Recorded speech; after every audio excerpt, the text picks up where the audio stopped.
आप लोग पुरानी चीज़ से बोर हो जाते हो कि नहीं हो जाते हो? कोई कपड़ा ज़्यादा दिन पहन लो तो फिर कैसा लगता है? सब बोर हो गए, अब नया चाहिए। और आप तो छोड़ो, वो आपका छोटा सा बच्चा है ना, ये नहीं पहनना, नया ला के दो। बोलिए हाँ या ना? कोई भी चीज़ यदि आप ज़्यादा पहन लेते हो तो आपके मन से हट जाती है। ठीक है। अच्छा, खाने में कोई चीज़ रोज़ रोज़ खाओ। भाई रोटी खाते खाते बहुत दिन हो गए, अब आज तो इडली बना दो, आज तो डोसा बना दो। और राजस्थान वाले होंगे बैठे क्या? राजस्थान वाले बैठे, इन्हें हर 8 दिन में दाल बाटी चाहिए। इन्हें दाल बाटी ना मिले तो ये बोर हो जाते हैं। अब रोटी नहीं खानी, अब तो दाल बाटी बना दो, है ना? चेंज चाहिए। लेकिन चेंज भी किस में? चीज़ें तो गिनती की हैं, बस उनको ही घुमाते रहते हो। दाल बाटी से बोर हो गए तो रोटी खा ली, रोटी से बोर हो गए तो इडली खा लिया, इडली से बोर हो गए तो डोसा खा लिया। लेकिन रिपीटेशन है, नया कुछ भी नहीं है। और इस नए के चक्कर में पता नहीं कौन कौन से कितने उल्टे सीधे नई नई डिश आ गई हैं जिनसे कई तरह की बीमारियां और हो जाती हैं। क्योंकि पहले के समय में जो था वो पौष्टिक था, स्वास्थ्य को अनुकूल करने वाला था, स्वाद तो था लेकिन पौष्टिक भी था। और आजकल जो है वो पेट को नुकसान देने वाला है, स्वाद में बहुत अच्छा लगने वाला है और बीमार करने वाला है। तो वर्तमान समय में जो भी आप खा रहे हो, और वैसे देखा जाए तो आजकल तो हरी चीज़ अशुद्ध हो गई है। अनाज पैदा करते हैं, खाद डाल डाल के करते हैं, यूरिया डाल डाल के करते हैं, सब्जी पैदा करते हैं, इंजेक्शन लगा देते हैं, दूध देते हैं, दूध में इंजेक्शन गाय को लगा देते, फिर वो दूध निकालते हैं। आजकल तो हर चीज़ में थोड़ा थोड़ा जहर मिला हुआ आ रहा है। अब आपको जहर खाने की ज़रूरत नहीं है, वैसे ही रोज़ खा रहे हैं। पहले कहते थे शुद्ध भोजन करोगे तो बीमारियां नहीं होंगी, और अब कितना शुद्ध भोजन तुम घर में कर लो, लेकिन जो चीज़ मटेरियल तुम लेकर आ रहे हो वो पहले से मिक्स है, अब कहाँ से लाओगे नया? बात कुछ और करनी है। पंच परावर्तन में द्रव्य परिवर्तन की बात चल रही है। जिस चीज़ से डिस्टेंस हो जाता है वो चीज़ थोड़ी अच्छी लगने लगती है, और जो चीज़ रोज़ मिलती है वो चीज़ से बोर हो जाते हो। बस यही अंतर है ना, बाकी है तो रिपीटेशन। कल मैंने बताया था पानी रिपीट हो रहा है ना, अनाज रिपीट हो रहा है, हर चीज़ मूल मटेरियल है मिट्टी, हवा, पानी, सूरज की रोशनी और अग्नि। सूरज की रोशनी में क्या है? अरे बोलिए ना, अग्नि। यदि सूरज मंद पड़ जाए, सूरज तो मंद नहीं पड़ेगा, बादल ज़्यादा आ जाएंगे, अग्नि जलाने में प्रॉब्लम होने लगेगी। एक माचिस जलाते ना, रगड़ते रहते हो दिया सलाई को, दीपक जलाना है, ये एक नहीं जला दूसरी जलाओ। क्यों भाई, क्या हुआ? अग्नि कम पड़ गई, पानी ज़्यादा हो गया। यही है ना। तो इन सब चीज़ों को बैलेंस करने वाला जो मूल मटेरियल है, पृथ्वी, जल, अग्नि, वायु और वनस्पति, बस इन सब चीज़ों से रिपीट होते जाती है हर चीज़।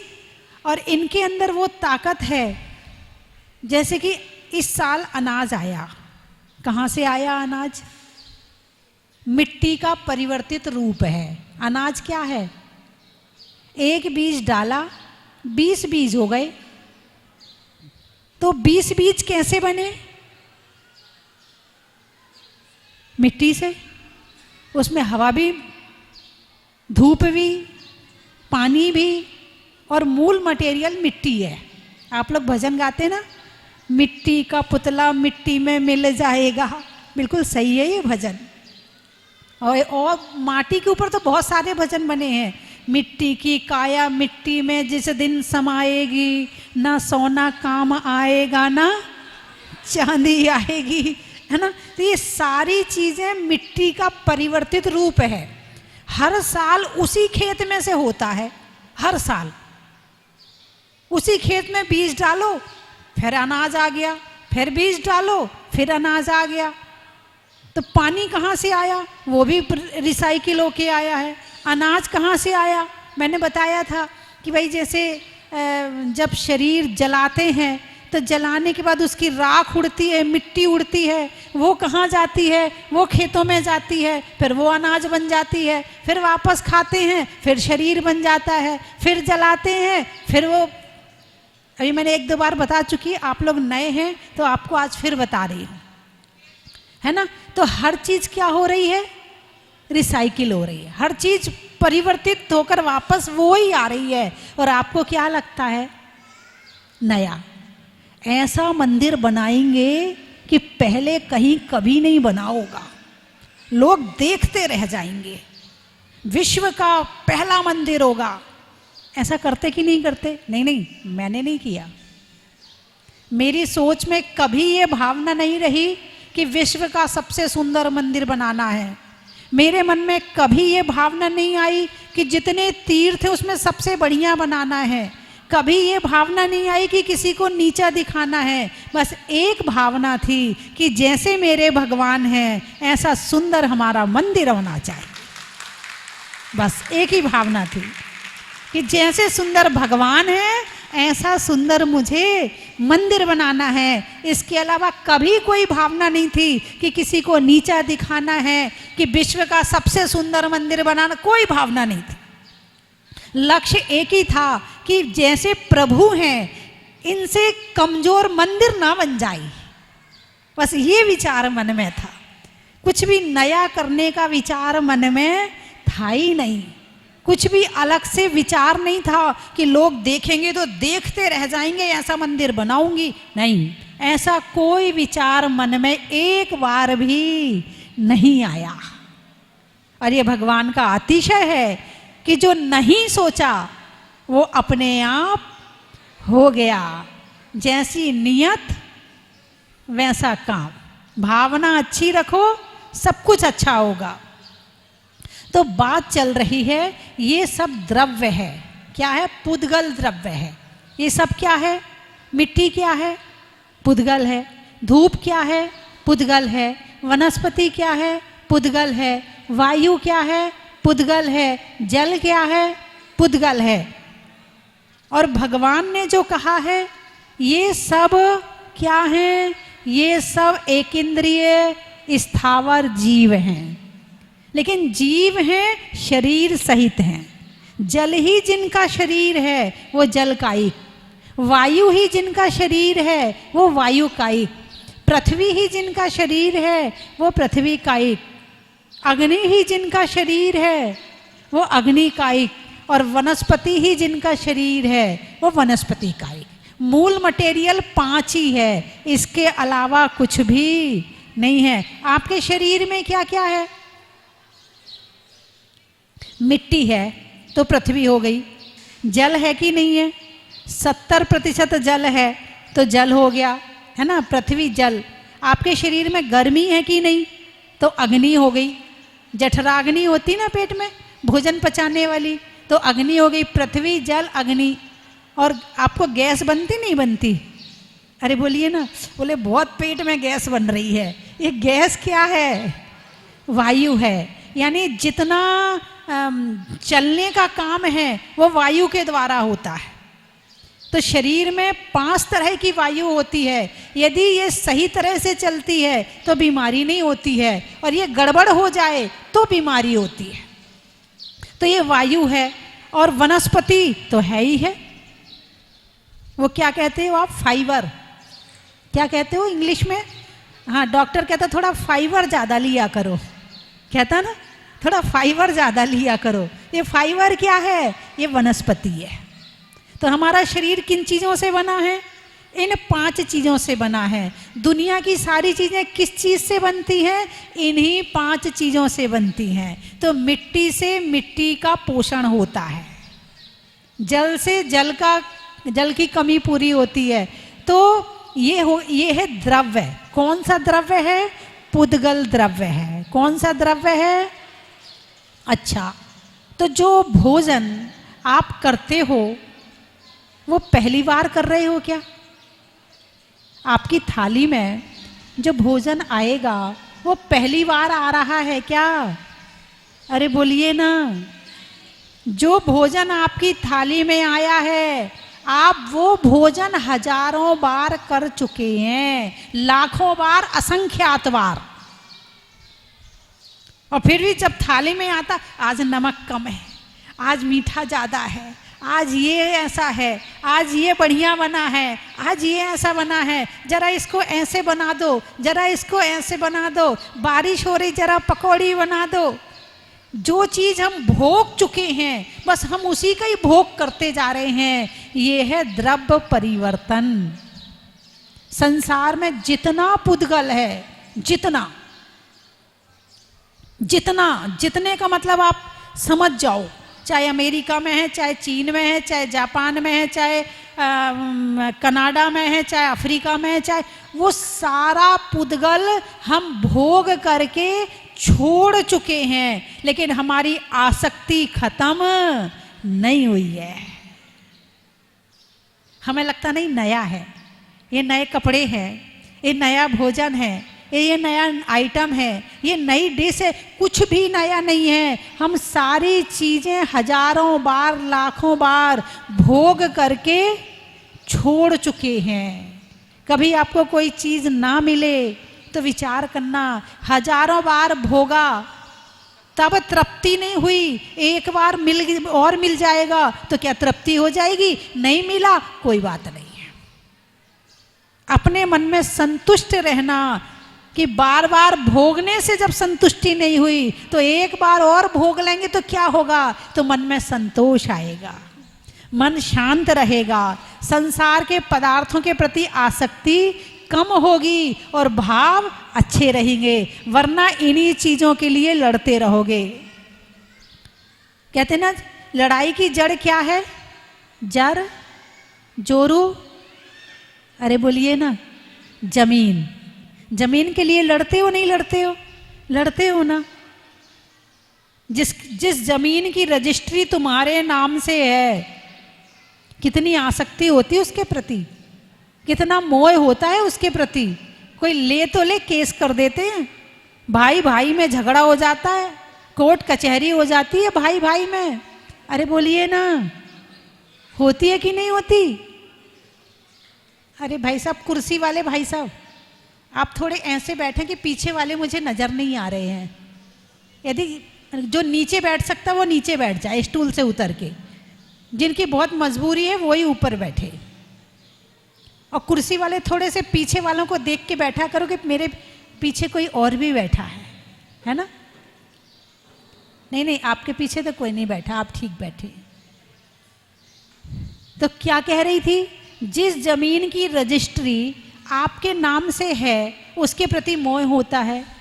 जिस मकान की रजिस्ट्री आपके नाम से है आपको बड़ा मोह होता है। अच्छा ये बताओ, आपके नाम से रजिस्ट्री है तो वो मकान किसका है?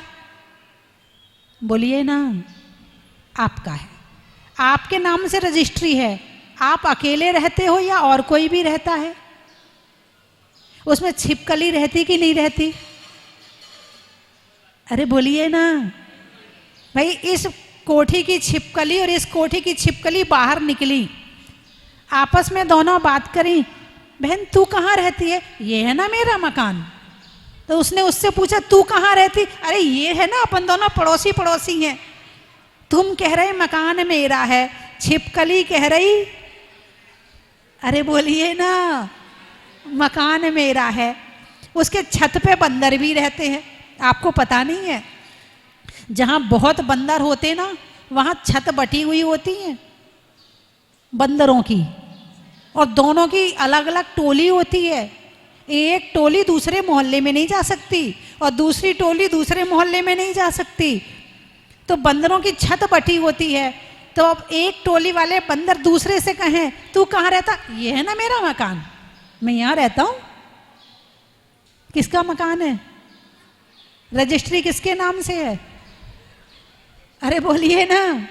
और बंदर कह रहे मकान मेरा है, मक्खी कह रही मकान मेरा है, मच्छर कह रहे मकान मेरा है, चूहा कह रहे मकान, अरे बोलिए ना, मेरा है। और कौन कौन रहता है तुम्हारे मकान में और तो बताओ? मकड़ी घर में घर बनाती है। तुम्हारे घर में चूहे ने बिल बना लिया, घर में घर बना लिया।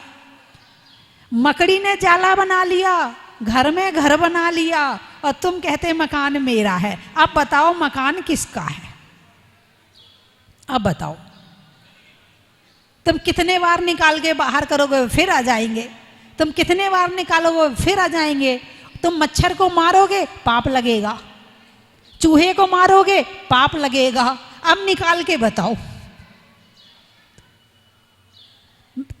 मेरा कहने का मतलब ये है कि जिस वस्तु को हम अपना कहते हैं, ये हजारों बार लाखों बार अपना कह चुके हैं, लेकिन आज तक वो हमारी नहीं हुई है।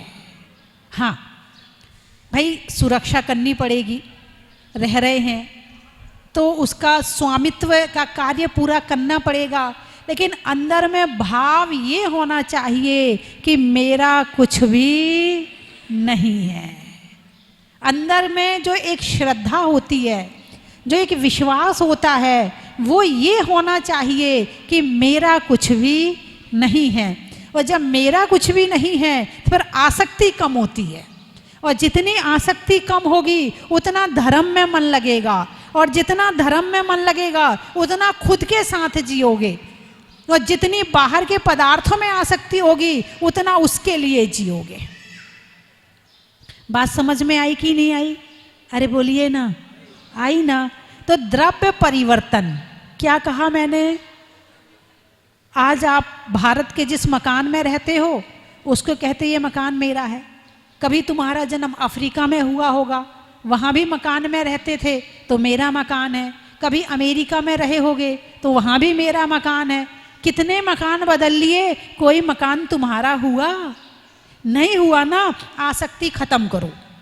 मकान किस लिए है? रहने के लिए है, मोह करने के लिए नहीं है। भोजन किस लिए है? पेट भरने के लिए है, राग द्वेष करने के लिए नहीं है। तो जब हम द्रव्य परिवर्तन की बात करते हैं तो हमारा मन शांत होता है। पंच परावर्तन, अनंत काल से हम इस संसार में रह रहे हैं, क्या कर रहे हैं? द्रव्य परिवर्तन।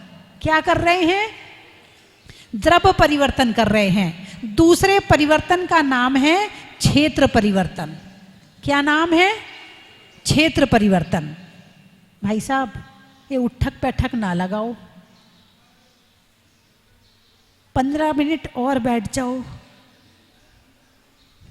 बड़ी आकुलता रहती है, घंटा भर हो तो जाए कहीं। भागने का मन करता, मंदिर क्यों ना हो, मंदिर में बैठने की आदत नहीं है। अभी टीवी के सामने 1.5 घंटा आराम से बैठ जाओगे, अभी मोबाइल सामने होगा तो टिके रहोगे कि 1.5 घंटा। घड़ी देखोगे पता ही नहीं चलेगा कितने बज गए। और मंदिर में यदि 1 घंटा हो जाए, बस चलो यहाँ से, मम्मी बाहर चलो, बच्चों को भी आकुलता हो जाएगी। मंदिर में टिकने की आदत नहीं है। और जिसकी यहाँ टिकने की आदत हो गई, समझना उसका जीवन सफल हो गया। जिसने मंदिर में बैठने का जो है अपना मन बना लिया और बैठने में मन लग गया, समझना बहुत बड़ी सफलता प्राप्त कर ली, बहुत बड़ी सफलता प्राप्त कर ली। जिसका प्रवचन में मन लग गया, भाई सीरियल देखने में तो सबका मन लगता है, मोबाइल की रील देखने में तो सबका मन लगता है, हैं। इधर उधर की बातों में तो सबका मन लगता है, लेकिन जहाँ सच्चाई की चर्चा होती है, ज्ञान की चर्चा होती है, आत्मा की चर्चा होती है, वहाँ जिसका मन लग गया, समझना आपने अपना लक्ष्य प्राप्त कर लिया। वरना ये परिवर्तन, यहाँ से उठे तो वहाँ चले गए, वहाँ से उठे तो वहाँ चले गए, वहाँ से उठे तो वहाँ चले गए, इस शहर से उस शहर में कर क्या रहे हैं? यही तो अनंत काल से कर रहे हैं। हमने मंदिर में भगवान को बिठाया, कितने आराम से बैठे हैं। कोई आकुलता है भगवान को? नहीं है ना। आप कहोगे ये तो प्रतिमा है ना, इसलिए इनको आकुलता नहीं होती। नहीं, जब ये साक्षात भी होते हैं तब भी ये स्थिर होते हैं। कहीं कोई प्रतिमा में और अरिहंत भगवान में कहीं कोई अंतर नहीं है, बिल्कुल ऐसे ही स्थिर होते। और ऐसी स्थिरता, एक होती चंचलता और एक होती है स्थिरता। क्षेत्र परिवर्तन, चंचलता, दिमाग चल रहा है, आंखें चल रही हैं, कान इधर उधर की बातों को सुनने में चल रहे हैं, मुंह बोलने में चल रहा है, पांव चलने में चल रहे। अकेले पांव से नहीं चलते, 24 घंटे तुम चलते हो, टिकते तो हो ही नहीं हो। अकेले बैठे हो ना, तब भी टिके नहीं हो, तब दिमाग घूम रहा है। उसकी शादी में गया था, उसने ऐसा किया था, उसके घर गया था तो उसने ऐसा किया था, उसने ऐसा किया था, मैं वहाँ गया था तो ऐसा हुआ था। ये दिमाग ही घूमता रहता। भले तुम्हारा शरीर टिक गया है मगर दिमाग नहीं टिका है, और जिसने इस दिमाग को टिका लिया, समझना बहुत बड़ा काम कर लिया। साधु के पैर चलते हैं और ग्रस्तों का दिमाग चलता है। क्या? साधु के पैर चलते हैं, सारी दुनिया में घूमता है। तुम क्या घूमोगे जो साधु घूमता है? तुमने कितने स्टेट घूमी होगी जो साधुओं ने घूम ली है, हैं? साधु के पैर चलते हैं, लेकिन तुम्हारा फटाफट मोबाइल लगाया, अमेरिका पहुंच गई, मोबाइल लगाया, अफ्रीका पहुंच गए, मोबाइल लगाया, इधर पहुंच गए, उससे बात करनी। तुम्हारा दिमाग इतना चलता है कि पूरे दिन घूमते रहते हो, और साधु शांति से दिमाग से बैठता है।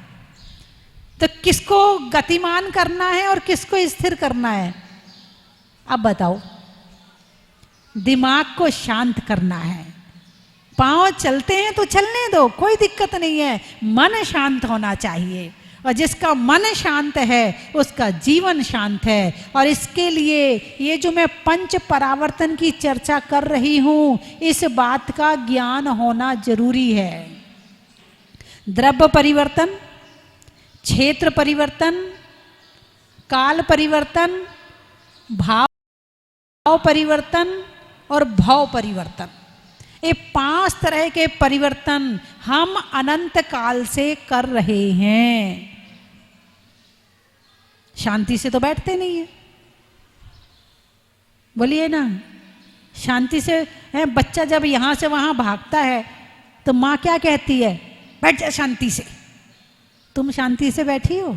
उसके तो पाँव चल रहे, तुम्हारा दिमाग चल रहा है। भगवान तुमसे कहते कि तुम शांति से बैठो, तुम बच्चे से कहती हो तुम शांति से बैठो। अब कौन किसको शांति से बिठाना चाहता है? कौन अशांति में ज्यादा है? बच्चा अशांति में ज्यादा है या तुम अशांति में ज्यादा हो? जिसके पास अशांति है वो शांति में बैठे। तो किसके पास अशांति है? बच्चे के पास या तुम्हारे पास? तो तुम्हें खुद से कहना चाहिए शांति से बैठ। बहुत अशांति दिमाग में हो रही है, शांति रख अपने दिमाग में, मन शांत कर अपना। एक योगा में एक होता है शवासन। कौन सा आसन? शवासन। शवासन पता किसे कहते? शव आसन। शव, शव यानी मुर्दा, शव यानी मुर्दा, शव आसन, शवासन। तो क्या कोई आसन ऐसा भी होता है? हाँ होता है। लेट गए, हाथ पांव को बिल्कुल ढीला छोड़ दो, बिल्कुल ढीला छोड़ दो, कि जैसे तुम्हारे शरीर में जान ही नहीं है, आत्मा ही नहीं है शरीर में। तुम आत्मा से शरीर को छोड़ दो। क्या कहा? आत्मा से, भावों से, विचारों से शरीर को छोड़ दो। हाथ जैसे पड़े हैं पड़े हैं, पांव जैसे पड़े हैं पड़े हैं, कुछ नहीं हिलाना है। 5 मिनट के लिए घड़ी देख लो कि 5 मिनट मुझे शरीर छोड़ना है, और मन में विचार छोड़ दो। जैसे मुर्दा कोई विचार नहीं करता, मुर्दा कोई हलन चलन नहीं करता, और पड़ जाओ।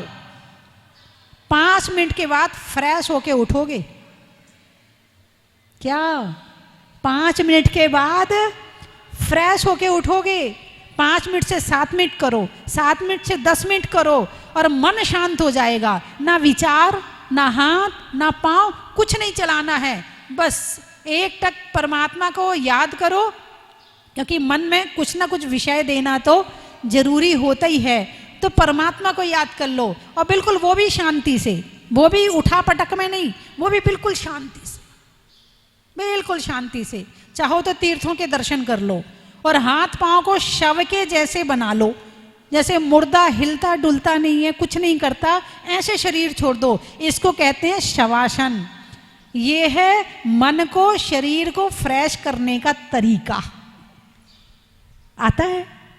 नहीं माता जी, आपने बता दिया है। जब ज़्यादा टेंशन हो, ज़्यादा परेशानी हो, कौन सा आसन लगा लेना? सिर दुख रहा हो तो जरूर लगा लेना, क्योंकि सिर में जब पीड़ा होती है तो सिर की पीड़ा अलग है, और जो उसमें टेंशन हो रही है वो अलग है। तो सिर में डबल पीड़ा होती है, तो शवासन लगाने से पीड़ा सिंगल हो जाएगी। क्या? क्योंकि जो हम सोच रहे, हाय सिर दुख रहा, हाय सिर दुख रहा, हाय सिर दुख रहा, एक तो ये टेंशन हो गई, और एक दुख रहा है, एक वो टेंशन हो गई, तो मामला कैसा हो गया? डबल। तो जब शवासन लगाओगे तो दुखना छोड़ दो बिल्कुल शांति से। या मोबाइल में ध्यान का कोई जो मंत्र है वो लगा लें,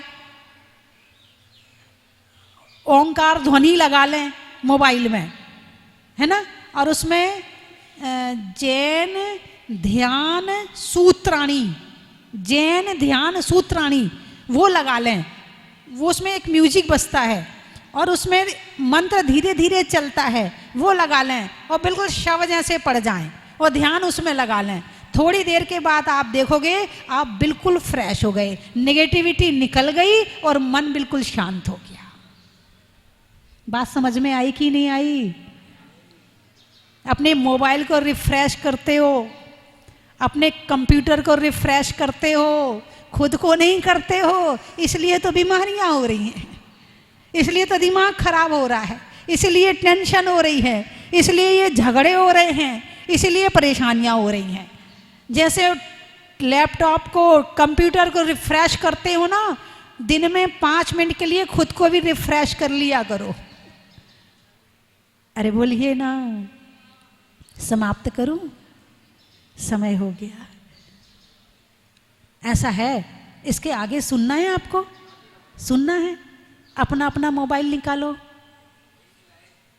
चलो बाद में कर लेना, जो जो लाया है वो निकाल लो अपना अपना मोबाइल। चलो यूट्यूब खोलो, उसमें फटाफट यूट्यूब बोलते क्या बोलते हैं भाई, इसलिए आपको ज़्यादा पता, मैं तो सुन सुन के बता रही हूँ आपको, जो मुझे बता देते हैं मैं आपको बता देती हूँ।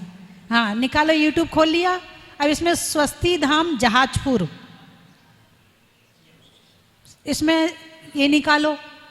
अब इसमें इसको सब्सक्राइब कर लो, आपको रोज प्रवचन मिल जाएंगे, और जो पुराने पड़े हैं उनको भी सुन लेना, ताकि जो और बातें आप नहीं सुन पाए हैं वो सुन लेना, ठीक है। रोज प्रवचन आप टीवी में, भाई कई बार टाइम सेट नहीं हो पाता, शाम का समय है, खाने का समय नहीं कर पाते हैं, तो आप जब टाइम मिले इसमें सुन लो, ठीक है। और वैसे दिन में 3 बार आती हूँ, सुबह 9:25 से, शाम को 5:40 से, और रात को 1 बजे। बोलो कब टाइम है आपके पास में? जब टाइम हो मैं आपको प्रवचन सुना दूंगी। बहुत अच्छा जमाना आ गया है, कहीं कोई दिक्कत है ही नहीं है। चलिए मैं 3 चीज़ें बोलूँगी, आपको कहना बड़ा ही महत्व है। थोड़ा माइक तेज करना। घर में राशन का, रसोई में बासन का, और लगाने में शवासन का। अब आप कहोगे माता जी आपने नई बात बता दी, आप प्रैक्टिकल करना, करोगे कि नहीं? कौन कौन करेगा हाथ उठा के बताओ। शवासन के प्रैक्टिकल कौन कौन करेगा? 5 मिनट का, केवल 5 मिनट के लिए, ठीक है? और जो टीवी में देख रहे हैं वो भी हाथ उठा लें। बहुत बढ़िया। नहीं नहीं, बहुत लोग उठाते हैं हाथ। चलिए, स्वभाव में नर्म का, भोजन में गर्म का, जीवन में धर्म का बड़ा ही महत्व है। सावन की घटा का, रसोई में आटा का और आने वालों में कोटा का बड़ा ही महत्व है। हमारे बीच में आज डॉक्टर नील प्रभा जी बैठी हैं, बहुत अच्छी वक्ता हैं। अभी महिला सम्मेलन किया था तब हमने आपको बुलाया, उस दिन सारी महिलाएं इतनी प्रसन्न होके गईं, बोले आज तो आनंद आ गया। इतना अच्छा घर में रहकर लिखती हैं, डॉक्टर हैं, घर का भोजन भी बनाती हैं और सारे काम करती हैं। करने वाले सब कर लेते हैं और नहीं करने वाले 10 बहाने बनाते हैं, है ना? चलिए, और कहाँ से आए हैं? भोपाल। पूछने में हाल का, गर्मी में रुमाल का और आने वालों में भोपाल का। नेता में दौर का, खाने में कौर का और आने वालों में इंदौर का बड़ा ही महत्व है। दिल्ली। त्रियंचों में बिल्ली का, डंडा में गिल्ली का, आने वालों में दिल्ली का।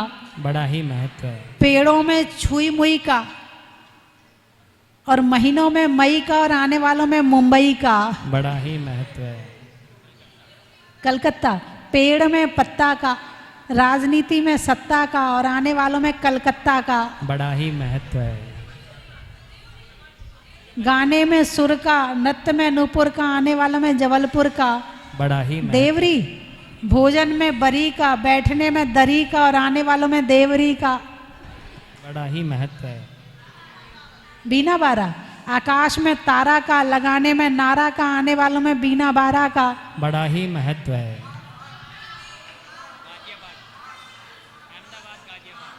धार। अच्छा, महिलाओं में हार का, बच्चों में प्यार का और आने वालों में धार का। बड़ा ही महत्व है।